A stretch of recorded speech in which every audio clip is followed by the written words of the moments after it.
Exercise 8.1 question number 1 एक बार पढ़ लो। Find the area bounded by the ellipse x square upon 16 plus y square upon 9 is equal to 1। तो हमारे पास जो इक्वेशन है वो क्या है एलिप्स की, x square by 16 plus y square by 9 is equal to 1। अच्छा, एक है अगर इन क्वेश्चंस की फिगर सही से ना बने ना तो भी आपको मार्क्स नहीं मिलते हैं, तो फिगर के ऊपर ज्यादा आपको ध्यान देना पड़ेगा। यहां पर देखो एलिप्स की इक्वेशन कौन सी है, x square upon a square, x square upon a square plus y square upon b square is equal to 1। इस वाली इक्वेशन को हम इसी से कंपेयर कर सकते हैं। In that case, in case में क्या होता है, ए बी से बड़ा होता है, टाइप 1, जिसके अंदर major axis on the x axis होता है, ये वाली इक्वेशन है। ठीक है, तो यानी कि कुछ ऐसा, ये वाई एक्सिस, ये एक्स एक्सिस और ये हमारा एलिप्स, ऐसा कुछ एलिप्स। एक्स का जो इंटरसेक्ट है ऐसे कंपेयर करेंगे ना, अगर ए स्क्वायर को 16 से कंपेयर कर लिया तो ए आपका क्या आएगा, प्लस माइनस 4 होगा। मतलब ये डिस्टेंस 4 यूनिट्स है, मतलब पॉइंट हो गया 4,0। ठीक है ना। ऐसे ही अगर मैं बी स्क्वायर को 9 से कंपेयर करूं, अगर मैं बी स्क्वायर को 9 से कंपेयर करूं तो बी क्या आएगा, प्लस माइनस 3, यानी कि ये डिस्टेंस कितनी हो गई, 3 यूनिट्स हो गई, पॉइंट हो गया 0,3। अगर हम इसको एक्स एक्सिस के रिस्पेक्ट में कर रहे हैं तो इस पॉइंट की जरूरत बिल्कुल नहीं पड़ेगी आपको। ठीक है, मान लो मैं करता हूं, ये वाला पोर्शन शेड कर देता हूं, उसकी नेमिंग करते हैं हम लोग ओ ए बी। तो रिक्वायर्ड एरिया कौन सा है, लिखो the required area, required area is area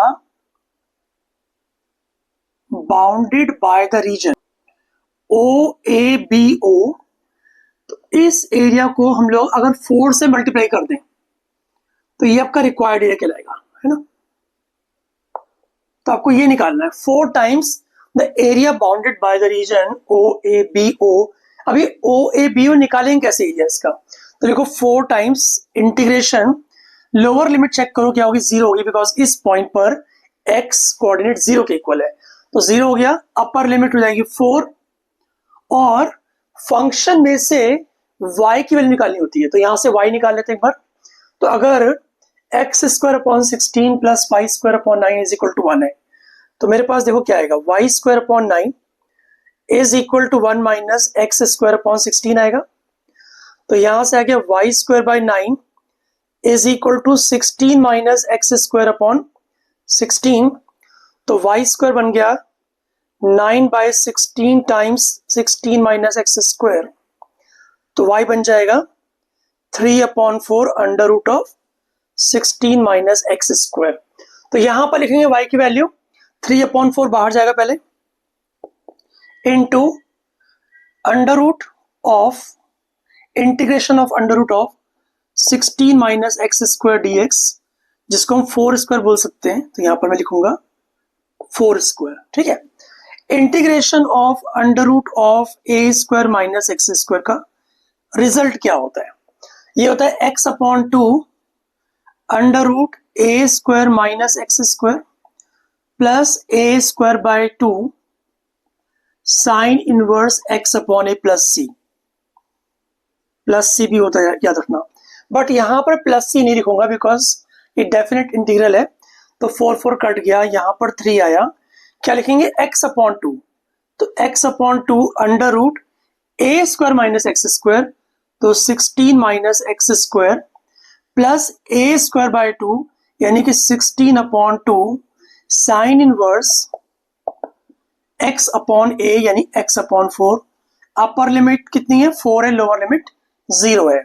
तो पहले मैं डालूंगा अपर लिमिट 3 टाइम्स, जहां जहां x है वहां पर हम लोग 4 डालेंगे, तो बन जाएगा 4/2 अंडर रूट 0, 16 बन जाएगा ना, 4 स्क्वायर 16 हो गया।